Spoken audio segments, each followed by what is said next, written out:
List అంతా కూడా ఎవరెవరు ఉన్నారు లేదు అనేది ప్రయత్నం అయితే చేస్తున్నా. కొండూరు అనిల్ బాబు,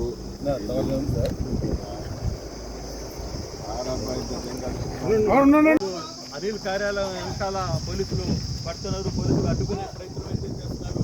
చూడొచ్చు, అనిల్ వాహనాన్ని పోలీసులు నేరుగా కూడా అడ్డుకునే ప్రయత్నం అయితే చేశారు. పూర్తిగా ఎదురుగా మధ్యలో పోలీసులు ఎక్కడికక్కడ.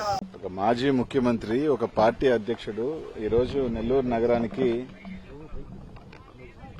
ఒక అక్రమ అరెస్టుకు సంబంధించి ఒక మాజీ మంత్రి, ఒక జిల్లా అధ్యక్షుడిని దాదాపు 50 రోజులుగా జైల్లో పెట్టి అనేక దొంగ కేసులు పెడతా ఉన్నారు. అలాగే ఇంకొక మాజీ శాసనసభ్యుడు, మంత్రి ఇంటి మీదకి దాడి చేసి సంబంధించి ఆ ఇద్దరు నాయకుల్ని పరామర్శించి వచ్చేదానికి వస్తుంటే ఈరోజు పొద్దున్నే చూస్తా ఉన్నాం.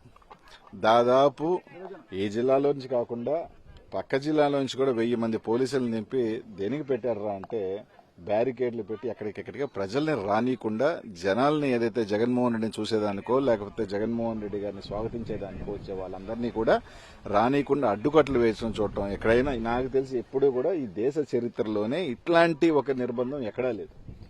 దాదాపు పోలీసు యంత్రాంగాన్ని పెట్టుకుని నిజంగా పాపం వాళ్ళే అందరికన్నా ఇబ్బంది పడుతుంది ఎవరంటే పాపం పోలీసులే. ఇదేమి కర్మరా, మేము చేయాల్సిన డ్యూటీ లేదన్నా ఉంటే పోలీస్ స్టేషన్ పెట్టుకోవాలి కానీ సీఏలు ఎస్ఐలు ఏం పడిగాపులు కాస్తూ ఎండల్లో పొద్దున్నే స్టార్ట్ చేసి ఎండల్లో బ్యారికేడ్లు పెట్టుకుని ఆడ నిలబడి ఆ బైక్ పోయేవాడిని తీస్తూ ఆ బైక్ పాపం వాళ్ళు పడుతున్న కష్టం ఈరోజు నిజంగా బాధాకరం వేస్తుంది. ఎందుకంటే ఈ రోజు ఈ ప్రభుత్వం వచ్చిన తర్వాత పోలీసు వ్యవస్థని కేవలం ఒక కక్ష సాధింపు చర్యలకో లేదంటే ఈ విధంగా ప్రజలను అడ్డుకునేదానికో లేకపోతే బందోబస్తుల కార్యక్రమాలకి పోలీసు వ్యవస్థని దిగజార్చారు తప్ప ఈరోజు ఏమవుద్ది మీకు అంత ఎందుకు? మీరే అంటున్నారు జగన్మోహన్ రెడ్డి అనే వ్యక్తి ఇంకా ముఖ్యమంత్రి కాలేడు, ఓకే. జగన్మోహన్ రెడ్డి గారికి ప్రజల్లో బలం లేదు అని చెప్తున్నారు, ఓకే. అంత చెప్పే మీరు జగన్మోహన్ రెడ్డికి బలం లేదు అని చెప్పే మీరు ఈ రోజు ఇంతగా కూడా చేస్తున్నారు అంటే ప్రజలందరూ కూడా గుర్తిస్తా ఉన్నారు. జగన్మోహన్ రెడ్డి గారు వస్తారు, తప్పకుండా ఎన్ని నిర్బంధాలు ఆపినా కూడా ప్రజలు వచ్చి తీరుతారు. ఇంకొక అరగంటలోనో 4 గంటలోనో జగన్మోహన్ రెడ్డి వచ్చి రావడం జరుగుతుంది. ప్రజలు కూడా స్వచ్ఛందంగా వచ్చి జగన్మోహన్ రెడ్డి గారు స్వాగతం పలుకుతాం ఖాయం అని చెప్పి తెలియజేస్తారు. చంద్రబాబు నాయుడు పోయాడు, అయితే వాళ్ళు ఎందుకు లబోదీపు మా మీద అక్రమ కేసులు పెట్టారని చెప్పి ఏడ్చారు చెప్పండి. అంటే మీరు పోతే ఇది మా మీద మాత్రం పెడితే ఇదే. ఈరోజు ఈ కేసుకి సంబంధించి చూస్తున్నాం, ఒకరి మేము పీటీ వారెంట్లు, ఎప్పుడు లేని పీటీ వారెంట్లు, ఎక్కడ లేని కన్ఫెషన్స్. ఇప్పుడు ఒక ఆయన చేత కన్ఫెషన్ ఇప్పించున్నారు, చూపిస్తుంది. అనిల్ కుమార్ యాదవ్కి ఆయనకి ఆస్తి లావాదేవాలు ఉన్నాయి, ఈ డబ్బులే పెట్టారని. 2023లో మేము కోట చేశామని చెప్పారు. ఆస్తులు ఎప్పుడు కొనున్నారు అంటే 2021లో. అంటే ఇప్పుడు ఏడ చేసి ట్రైన్ ట్రావెల్ పోయారా? అట్టుంటాయి వాళ్ళ కేసులు. వాళ్ళన్నీ కూడా ఆ విధంగా ఒక దొంగ కేసులు పెట్టే ఇది అలా ఉంటది. అయితే ఎట్లాంటి ఒక కన్ఫెషన్ రిపోర్ట్ తయారు చేస్తున్నారనేది, ఎందుకంటే ఇప్పుడు ఈ రాష్ట్రంలో అందరికీ ఈ జిల్లాలో అయితే పసిబిడ్డకు కూడా తెలుసు కారణాలు ఏవైనా కానీ నాకు గోవర్ధనానికి ఎంత రిలేషన్స్ ఉన్నాయా, ఎంత గత 5 సంవత్సరాల్లో మేము ఎంత సన్నిహితంగా ఉన్నామా లేకపోతే ఎట్టున్నా అందరికీ తెలుసు. అట్లాంటిది మేము ఇద్దరం కూర్చొని చేసామంట. దాన్ని బట్టే తెలుస్తుంది ఎట్లాంటి క్రికెట్ కేసులు కన్ఫెషన్స్ రాయిస్తున్నారు అన్నదానికి. అన్నిటికీ నీట్ గా చెప్తారు రేపు, ఇప్పుడు కాదు.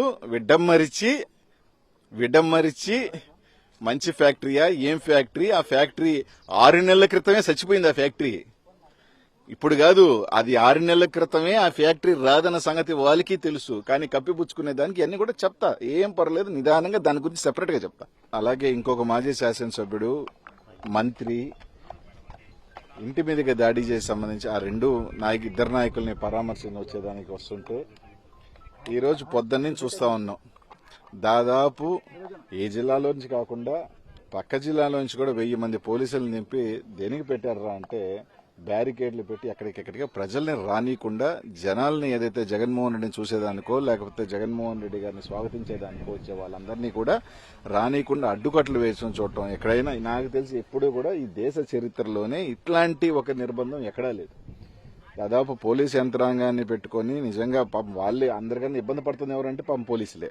ఇదేమి కర్మరా, మేము చేయాల్సిన డ్యూటీ లేదన్నా ఉంటే పోలీస్ స్టేషన్ పెట్టుకోవాలి కానీ సీఏలు ఎస్ఐలు ఏం పడిగాపులు కాస్తూ ఎండల్లో పొద్దున్నే స్టార్ట్ చేసి ఎండల్లో బ్యారికేడ్లు పెట్టుకుని ఆడ నిలబడి ఆ బైక్ పోయేవాడిని తీస్తూ ఆ బైక్ పాపం వాళ్ళు పడుతున్న కష్టం ఈరోజు నిజంగా బాధాకరం వేస్తుంది. ఎందుకంటే ఈ రోజు ఈ ప్రభుత్వం వచ్చిన తర్వాత పోలీసు వ్యవస్థని కేవలం ఒక కక్ష సాధింపు చర్యలకో లేదంటే ఈ విధంగా ప్రజలను అడ్డుకునేదానికో లేకపోతే బందోబస్తుల కార్యక్రమాలకి పోలీస్ వ్యవస్థని దిగజార్చారు తప్ప ఈరోజు ఏమవుద్ది మీకు అంత ఎందుకు? మీరే అంటున్నారు జగన్మోహన్ రెడ్డి అనే వ్యక్తి ఇంకా ముఖ్యమంత్రి కాలేడు, ఓకే.